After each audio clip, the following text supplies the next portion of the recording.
I'm smiling here because I have a guest in studio, and it's amazing to have a guest in studio. Earlier we spoke to Mpora Pata, our assignments editor at Newzroom Afrika. We were doing Fresh from the Press, but for now, people with disabilities are among those who are most vulnerable to the negative impact of this coronavirus pandemic. That's according to the World Health Organization, which insists that containment measures around the world, although welcomed and necessary, should not further isolate those coping with impairments. But what is the situation here at home? Are challenges faced by persons with disabilities considered during this time?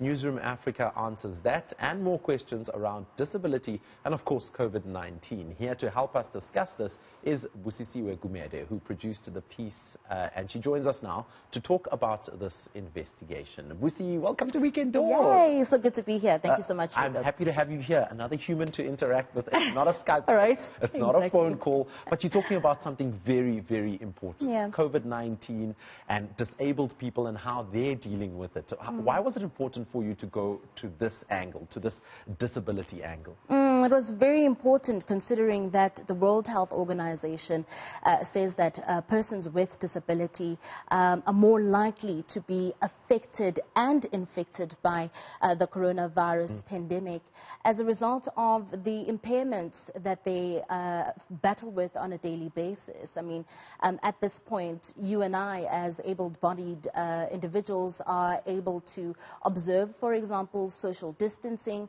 We are able to practice good hygiene, but these are issues that persons with disabilities are not able to implement in their lives during this critical time of our lives as a result of their disability. So, for example, we often talk about social distancing, and just think about a person who is visually impaired, who has to, cling on someone's elbow for guidance to move around. And, health doctors, experts are saying when someone is coughing, they have to do so, inside their elbow. So that already is a health risk. And staying on someone who is visually impaired, for example, we're told to keep a distance when purchasing our essentials at grocery stores, but you're not able to do that if you're visually impaired because you have to have somebody with you all the time, for example, especially if you are in an area that you're not familiar with. So we look at those issues, especially at the back of that implementation of the national lockdown, and saying that, well, in as much as the lockdown has been widely, noted, and even the World Health Organization saying that what we have implemented in South Africa was required, and we did so very well. We took the necessary steps. Exactly. Yeah. But did we actually consider that group of persons with a disability?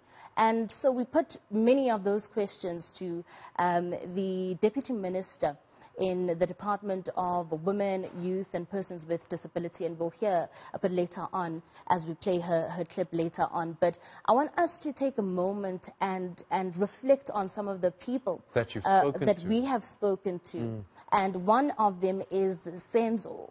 Senzo is visually impaired, and he has had to give up his independence, so to speak, which he also talks in the documentary about how he has worked so hard to get, to get to a place where he is independent. So he's given up that as a result of not being sure where to get a permit for his caregiver. And his caregiver essentially is his sister. So while Senzo lives at home alone, his sister generally comes in. Has to travel to come see Senzo to help. Exactly. And at this point, we don't have a permit that is specific to caregivers, that a caregiver can get, for example. And even though you can walk into a police station and probably get an affidavit or something like that, caregivers at this point are fearing that they might be arrested because there isn't a document that they can present to officials, at the side of the road when they are, stopped by police or something like that. So, Busi, you have a clip with Senzo, without giving away too much of the documentary? Sure. Let's have a look at that clip with Senzo. Looking at the coronavirus, look, it's a pandemic that has actually hit the world and caught us all off guard and by surprise. even by us, and by myself saying us, as people with disabilities, will arguably say that yes, we are sidelined, and if we're ever sidelined, I guess everyone else is just feeling the pinch and disregard. That's one of the people featuring in the documentary that's coming to Newzroom Afrika tomorrow, if I'm not mistaken. Sure. And of course, it's people with disabilities. Senzo there has a visual impairment, Busi. I'm sitting with Busi Gumede, who has put together a beautiful documentary. Who else did you speak to on this documentary, Busi? So we spoke to about 3 or 4 case studies or persons with disability, but I think it's very important to touch on what the Deputy Minister of Women, Youth and Persons with Disability had to say. I mean, she has come out and apologized to persons with disability and saying that, well, there were a couple of things that weren't implemented before President Cyril Ramaphosa announced and even led to the implementation of the national lockdown, for example. So she has since apologized for any inconvenience that is faced by persons with disability. So let's take a listen to what she has to say. Okay. You know, for the past 3 weeks, we've worked on the directives. Remember, in government, they have to be gazetted. They have to be checked by the state law advisor. I know it sounds bureaucratic. I was adding to what you raised as an example, that we are really so sorry because, and we apologize sincerely. Persons with dogs who are assisted dogs, some police have stopped them, saying, Minister Gumede said no dogs should move around. We've had to put it in the directives that in the directions that come from our department, that some people rely on those dogs. They see, they rely on them entirely. And there we go, the minister talking about how people with disabilities are going to be coping during the lockdown. I'm sitting with Busisiwe Gumede. She put together an amazing documentary about how people with disabilities are coping during the lockdown and how they handle COVID-19 in general. We've got one more clip to play of another person you've spoken to. What disability does this person have? So Litlakhonolo Babedi is in his late 20s, a very active young man. His main problem right now is that he feels that mall management at his local mall, for example, was not cognizant of persons with disability when they closed various entrances to the mall and left just one.